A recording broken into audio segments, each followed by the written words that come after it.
Hi, welcome. I'm Maria from Read Fine Books, and today we are discussing November reads.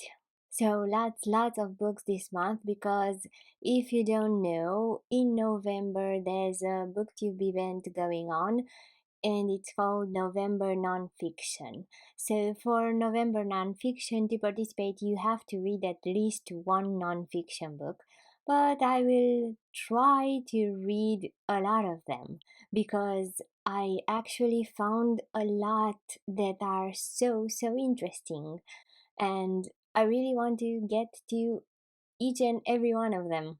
I will tell you all about it. But the first thing I'm going to announce is the group read Wuthering Heights.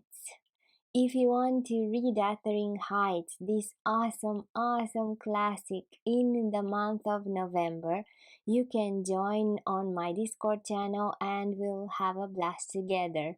I'm reading Wuthering Heights with Nicole from Dusty Book Sniffers.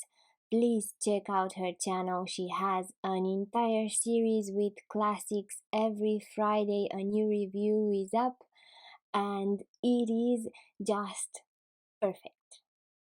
You'll find lots of ideas on what to read on classics on her channel as well.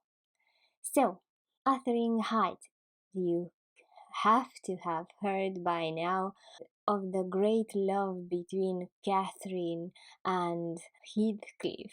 So, I'm sure this book is no news to you. But it is such an amazing book, it really deserves to be read from time to time. So if you want to read it, we can read it together this November on my Discord channel. Another classic I'll talk about on this channel again this November is Dracula. If you don't know anything about it, you can check out the review on my last video. But this month you can read it as well on two other channels, MJ's channel, Reading This Life, and Heather's channel, Heather's Heroes and Heroines. Heather has lots of plans with this book for November. The whole month is dedicated to Dracula, and it will have live discussions, which I'm a part of as well, and also movie watch alongs. So, looking forward to that. And at last, we can talk about Nonfiction November, an event started by a book olive. I'll link her channel below as well. And here are the books I'm participating with, just so you may find some inspiration if you don't have any for nonfiction. So the first one is Behave by Robert Sapolsky. This one aims to tell us why we do the things we do. What he proposes has lots and lots of implications, including that we are not actually responsible for anything we do, because everything we do is dictated by our environment, the way we grew up, or everything that we suffered through, uh, traumatic events even, including, of course, genes. So we are the product of our parents and our environment. Everything we think has been molded into us by that, and if that is true, are we responsible for anything we do? I've already started this book and I really find the ideas in it extremely compelling. I really advise you to read it as well. I will do a review on it as soon as I finish, because the discussions it opens up are actually infinite. So, very excited about it. Another book is The Unwomanly Face of War, um, an oral history of women in World War II. This one is by Svetlana Alexievich. Svetlana Alexievich is a Nobel Prize winner Ukraine writer, and I started this because of her when the war started in Ukraine. I'm halfway through, and the stories here are just awful, terrible stories. They are so violent. I couldn't have imagined women had to go through this during war. These women were so brave. I was amazed. But there were stories there. For example, the story of a woman who had to kill her newborn because he was crying too loud because she couldn't feed him. And that story shook me a little, so I couldn't finish the book at that time. I plan to finish it now, but it is just so terrible. And she wasn't the only one. That is the scariest thing, because there were other women there who had to kill their children because they were actually starving. They had to choose their death because they couldn't watch them starve anymore. And that that was awful, terrible. I can't imagine going through that. But the stories are all real. That is the most terrifying thing. They are real stories of women going through war. So, not a pretty side. I really think this book deserves a lot more attention, even with all the violence, because yes, it is a very violent book, but it also is something that happened in reality. These are real stories. Nothing is made up there. It has to be read. The next books I'll be reading this month are all on NetGalley.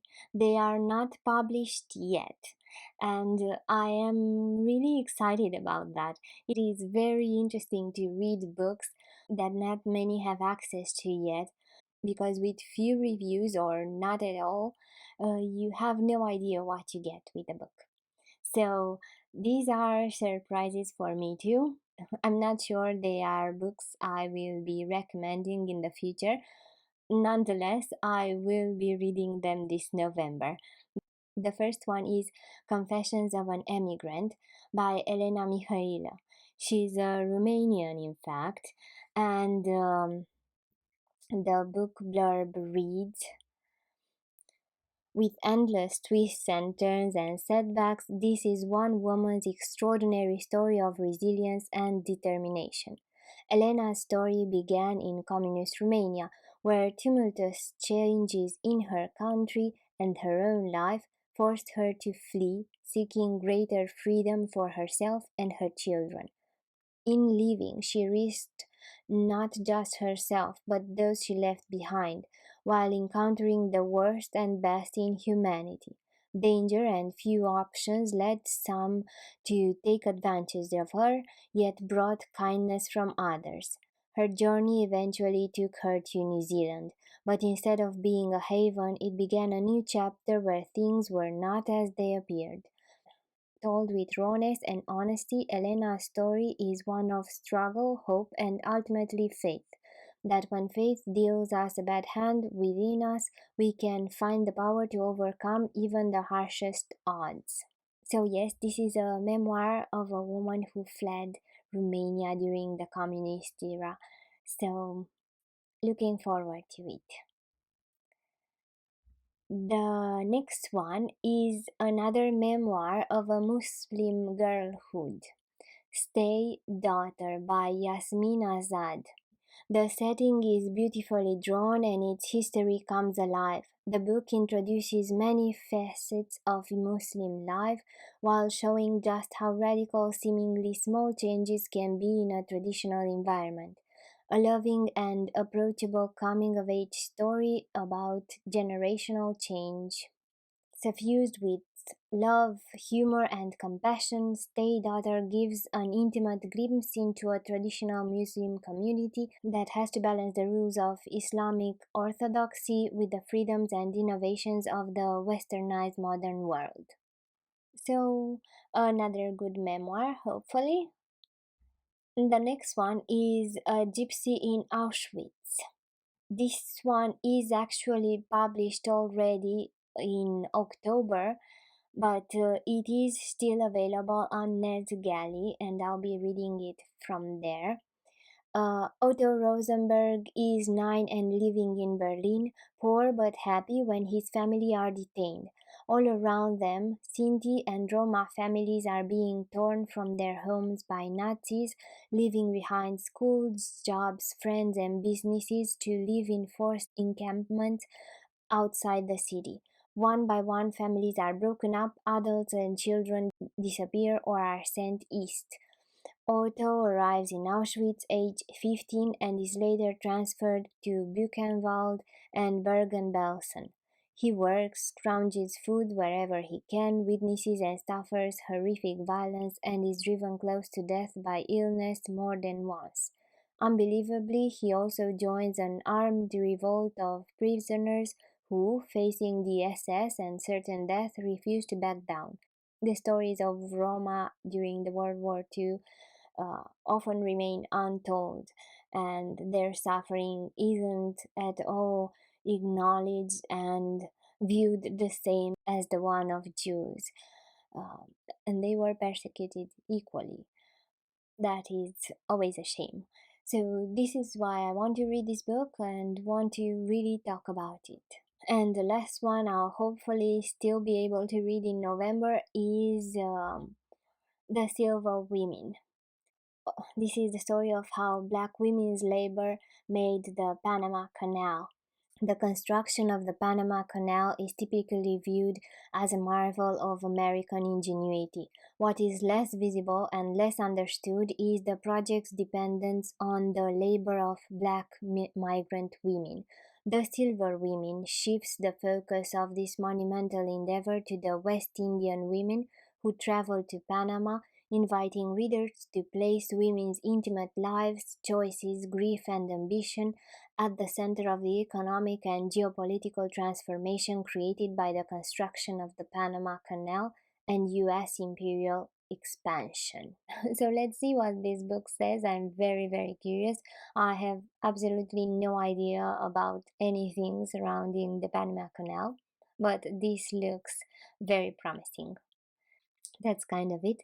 Lots of books this November. I really hope you join in my Discord and read together Wuthering Heights or Dracula, or uh, find a way to participate in Nonfiction November. Read some nonfiction this month. I hope I gave you some ideas. I'm Maria from Read Fine Books. Thank you for watching.